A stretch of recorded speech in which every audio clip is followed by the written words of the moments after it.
రైటిక అయోధ్యలో మరో బృహత్కర కార్యక్రమానికి శ్రీకారం చుట్టారు. ప్రధాని నరేంద్ర మోదీ చేతుల మీదుగా రేపు అయోధ్యలోని రామ మందిరంలో ధ్వజారోహణ కార్యక్రమం జరగనుంది.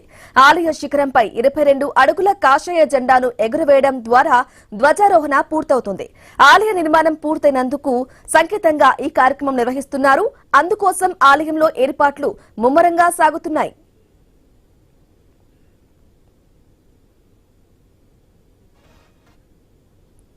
శ్రీ సీతారాముల కళ్యాణం జరిగిన మార్గశిర మాసం శుక్ల పంచమి రోజున అభిజిత్ ముహూర్తముననే ఈ ధ్వజారోహణ కార్యక్రమం జరపబోతున్నారు.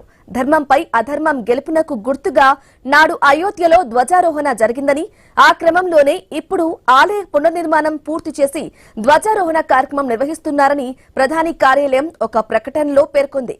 ధ్వజారోహణ రోజు ఎగరవేసే కాషాయ జెండా గౌరవానికి, ఐక్యతకు, సంస్కృతి సంప్రదాయాలకు కొనసాగింపునకు, రామరాజ్య పాలనా వైభవానికి నిదర్శనం ప్రకటించారు.